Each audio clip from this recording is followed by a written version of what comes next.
Shalom, shalom, shalom. I want to start off by giving all praises to Yahweh, Bahashem, Yahweh Shai, Bahashem, Rakal Kadash, giving double honor to the prophet of this great millstone. Peace and blessings, which pushing his truth and sincerity and Kwam Yasharala. It's more than a Pash Kodash, coming to again another lesson. All right, and this time I'm talking about the brotherhood, how serious this thing is. Matter of fact, let's just look up what the word brotherhood means, right? Comradeship, society, the feeling of kinship with and closeness to a group of people or all people, an association or community of people linked by a common interest, religion, or trade. That's us. I mean, all those things fall into it, but that one right there hit home. An association of community of people linked by a common interest. Our common interest is what? The downfall of Babylon the Great, serving Yahweh Bahashem Yahweh Shai, accepting Yahweh Shai as our Lord and Savior. Just this whole breakdown, that's our common interest. This truth is our common interest. Our quote-unquote religion is Hebrew Israelite, which is not a religion. It's a nationality. We inherited through the loins of our fathers and so forth. And then the promise that was given to us by our God, Yahweh Bahashem Yahweh Shai, right? So that's our, quote unquote religion. Our trade, our work is this ministry.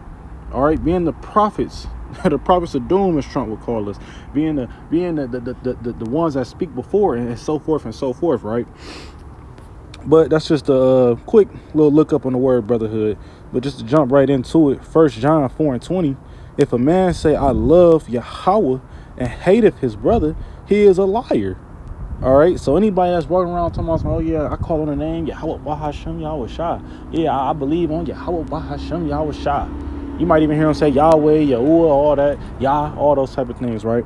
But his name is Yahweh Bahashem, Yahweh being the name who you people ignorantly call God. Bahashem means in the name in Hebrew, and Yahweh Shai, who you people ignorantly call Jesus Christ, right? But his name is Yahweh Bahashem Yahweh Shai. Right, it says, for he that loveth not his brother whom he hath seen, how can he love God whom he have not seen? So how you gonna, basically in so many words, how you gonna walk around here talking about how you love the Lord so much, but you never seen the Lord physically? You ain't never invited Yahweh Bahashem Yahweh Shai, could you come over to my house for tea on Tuesday afternoon? You ain't never did that. So how can you say you love the Lord who you've never seen? But you don't love your brother who you see. You a liar. You a liar, you a liar, you a liar. That's all it comes down to. If you don't love your brother, because guess what? Yahweh Bahashem Yahweh Shai is in the brother. So if you don't like that, if you hate that brother, you hate Yahweh Bahashem Yahweh Shai. Proverbs 17:17, a friend loveth at all times, and a brother is born for adversity. Guess what? Your friend, like a friend you might know somebody in the world, might be a cousin, you know what I mean? They only come around when times is good. They your friend 24/7. All right? It's a very particular spirit when it comes to those particular type of friends. You only see them at barbecues. You only see them at reunions. You only see them when it's a sunny day outside. Now, a brother is born for adversity. And to give you the full breakdown, let's look up what the word adversity. Misfortune, a difficult or unpleasant situation. Look at the book of Job. When his friends came through, when they didn't come through the week before when Job had 1,000 cattle, a whole family, a bunch of land, and a bunch of stuff. They didn't come around then.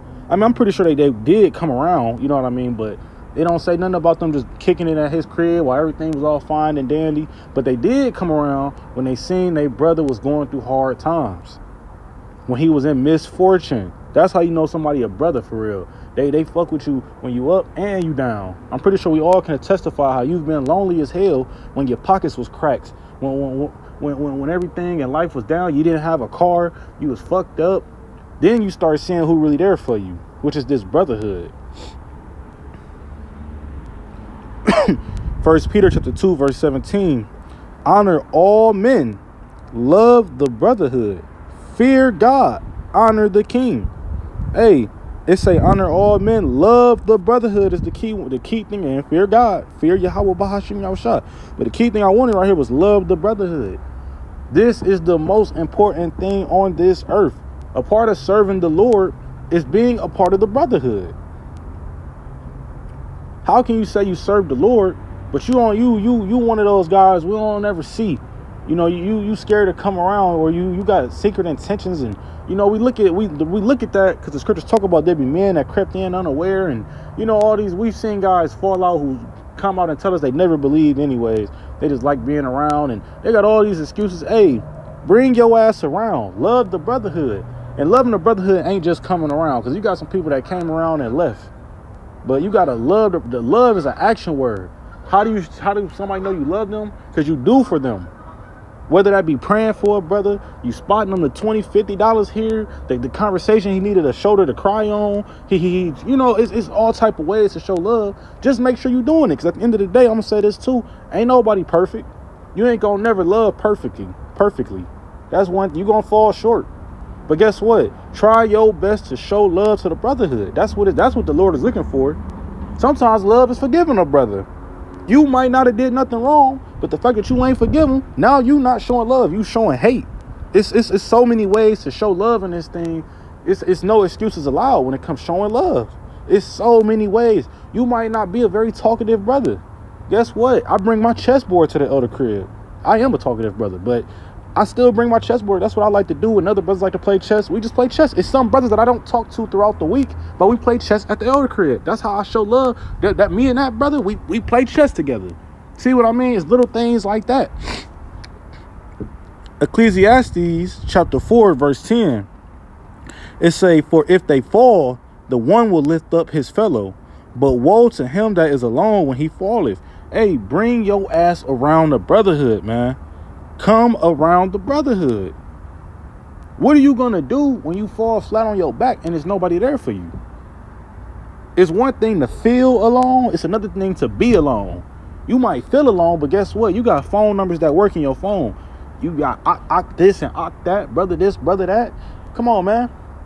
You got brothers. But what are you going to do when you alone? You gonna be, it's very, look at some of these people that's been homeless for 40 years. You know why they've been homeless for 40 years? They haven't been able to find someone to help them back on their feet. So they've been stuck in that position of, well, I don't have an address to get a job. Guess what? We have the brotherhood. We're not alone. How many brothers didn't live with brothers? How many brothers let brothers use their car? How many brothers just, that was there, just there for you? That's the importance of the love and the ministry. We're not alone.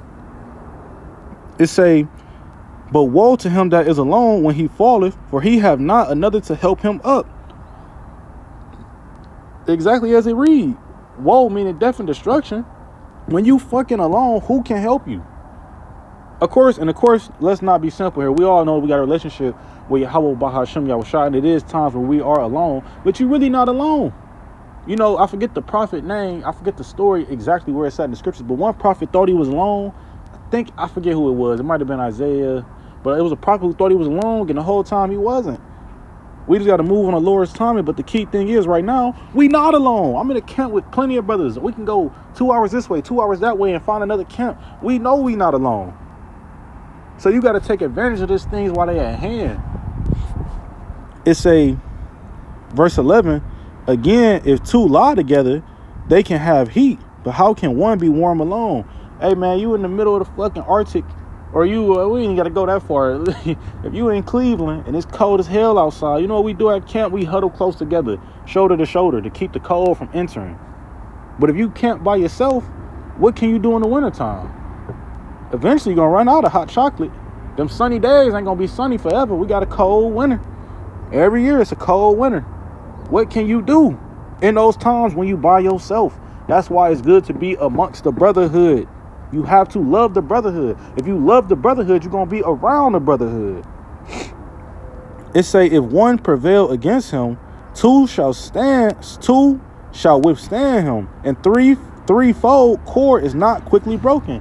Hey, when you got one or two men by themselves, when you got one man by himself, it ain't nothing hard. Think about going to work. A lot of the jobs at our job is 3-4 men jobs. One man doing it by himself, he can't get it done. Two make it easier, but 3 or 4, come on, you got the Fantastic Four now. You know how it be at camp when you got 3 or 4 brothers with you. Come on, man, you rolling. Can't nothing stop you. The spirit is rolling. It ain't like camping by yourself where you got to be the cameraman, the precept holder, you got to be the reader, you got to break it down. Ain't nobody tell you like, oh no, that's not the breakdown. No, you just by yourself. And even in this day-to-day walk, come on, who don't even in the world niggas group up and make gangs and stuff. Why do you think they do that? It's easier when you're in a group. The Lord set it up like that for a reason. Why do you think we're what's the point of you claiming GMS or Men of Valor or whatever camp you in if you ain't gonna be amongst the camp, if you ain't gonna show love to the brotherhood?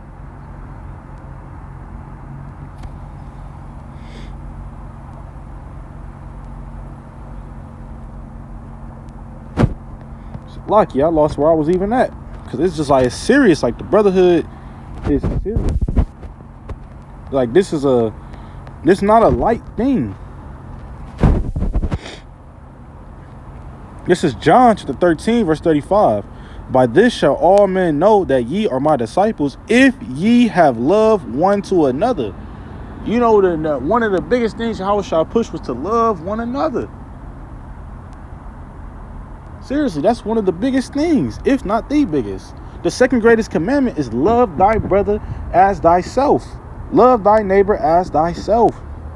So that's how you want to know how you want to know if Yahushua with you, is if you loving your brother. That's the spirit Yahushua came and he showed mercy, and he always showed love and affection to his brothers. He fed the multitude and he made sacrifices and all type of stuff. That's the same spirit we got to be in. You got to be ready to be like Yahushua. All right, you got to be ready to be in that spirit. It's a Hebrews 13:1. So simple. I'll probably cut it off with this. Let brotherly love continue. Simple as that. However you show love to the brotherhood, continue in doing it, increase in doing it. However you put a smile on a brother's face, you there for a brother in a hard time. Whatever you doing to add to this ministry, keep doing it. Keep being a brother. All right. But with that, I want to give all praises to Yahweh Bahasham, Yahushai Bahasham Rakal Kadash, giving double honor to the apostles and elders of Great Millstone, peace and blessings, but pushing his truth and sincerity and Kwam Yasharala.